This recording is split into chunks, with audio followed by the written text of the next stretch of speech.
విశాఖలో నిర్వహించిన CII summit వల్ల 10 లక్షల కోట్ల పెట్టుబడులు వస్తాయని మంత్రి పార్థసారథి అన్నారు.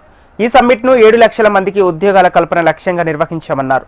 రాకేజా, గూగుల్, లూలు, జిఎంఆర్ లాంటి ఎన్నో సంస్థలు ఆంధ్ర వైపు చూస్తున్నాయని అంటున్న మంత్రి పార్థసారథితో మా ప్రతినిధి అనురాధ ఫేస్ టు ఫేస్.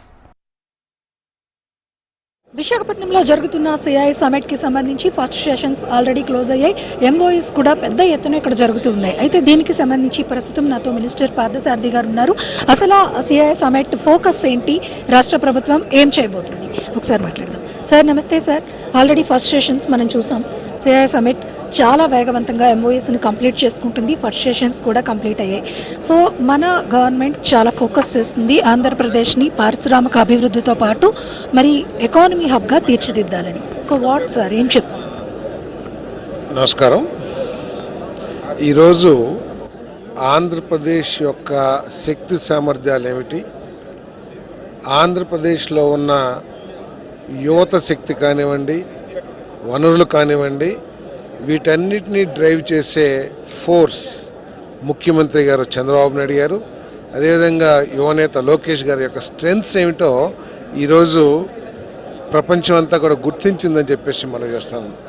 పరిపాలన అంటే ఊరినే మాటలు కాదు, కొన్ని స్పెసిఫిక్ పాలసీని రాష్ట్రానికి ఒక మార్గనిర్దేశం చేయగలిగిన పాలసీస్ని ఫార్ములేట్ చేసుకుంటూ రాష్ట్రానికి ఒక భవిష్యత్తు ఏర్పాటు చేయాలి. రాష్ట్ర భవిష్యత్తు అంటే రాష్ట్ర ప్రజలకి మంచి జీవన ప్రమాణాలు కలిగిన జీవితాన్ని అందించాలి.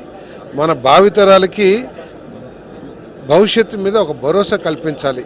మీరు చదువుకోండి, మీకు ఉద్యోగాలు వస్తాయి, మీరు పెట్టుబడి పెట్టండి, లేకపోతే మీరు వ్యాపారవేత్తలుగా మారండి అనే ఒక భవిష్యత్తు దిశ నిర్దేశం చేయడానికి ఈరోజు ప్రభుత్వం చంద్రబాబు నాయుడు గారి నాయకత్వంలో ఈ సమ్మిట్ ద్వారా మరి ప్రపంచాన్ని అంతటి కూడా చాటి చెప్పిందని చెప్పి సార్. అంటే ఎక్స్పెక్ట్ చేసిన దానికన్నా మోర్ బెటర్గా ఇన్వెస్టర్స్ విశాఖ వైపు అలాగే ఆంధ్ర వైపు చూస్తున్నారు అన్నది తెలుస్తుంది. విశాఖపట్నంలో ఆల్రెడీ ఇప్పటికే చాలా బిగ్గెస్ట్ ప్రాజెక్ట్ని ఇప్పటిదాకా శంకుస్థాపన చేయడం కానీ, ఇంట్రడ్యూస్ చేయడం, గూగుల్ డేటా సెంటర్ లాంటిది. సో ఓవరాల్గా ఆంధ్రప్రదేశ్ ప్రగతి ఎలా ఉండదు? 100% ఈ 3 సంవత్సరాల్లో ఈ ప్రభుత్వం యొక్క లక్ష్యం 20 లక్షలకు పైబడి ఉద్యోగ అవకాశాలు కల్పించాలి. ప్రతి ఇంటికి ఒక ఎంటర్‌ప్రెన్యూర్ని తయారు చేయాలి. అదేవిధంగా వ్యవసాయాన్ని లాభదాయకంగా మార్చాలి, సాంకేతికతని జోడించి అనే లక్ష్యాలతో ఈ ప్రభుత్వం పనిచేస్తుంది. మరి ఆ లక్ష్యాల సాధనలో దిశగా ఈ సమ్మిట్ అంతా కూడా ఉపయోగపడుతుందని చెప్పేసి నేను భావిస్తాను.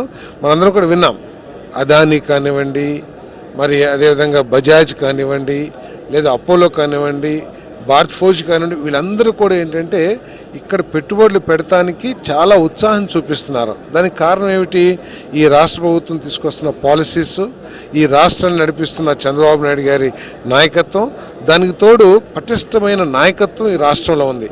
పవన్ కళ్యాణ్ గారు, లోకేష్ గారు, మరి చంద్రబాబు నాయుడు గారు ఈ నాయకత్వంలో, అదేవిధంగా నరేంద్ర మోడీ గారి సహకారంతో, అంటే కేంద్ర ప్రభుత్వం తీసుకొస్తున్న అనేక సంస్కరణలతో లింక్ చేసుకుంటూ, ఇంటిగ్రేట్ చేసుకుంటూ ఈ రాష్ట్రాన్ని కూడా అనేక పాలసీస్ తీసుకొచ్చారు. దాదాపు 25 పాలసీస్ తీసుకొచ్చారు.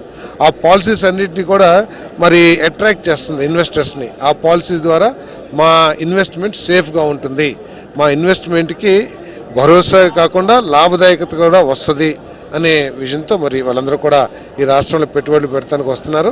తప్పకోకుండా దీని ద్వారా దాదాపు 10 లక్షల కోట్ల పెట్టుబడులు వస్తాయని చెప్పేసి మేము భావిస్తాను. దాదాపు 2500 మంది లోకల్ ఇన్వెస్టర్స్ కానివ్వండి, ఇంటర్నేషనల్ ఇన్వెస్టర్స్ కానివ్వండి, వాళ్ళందరూ కూడా పార్టిసిపేట్ చేశారు.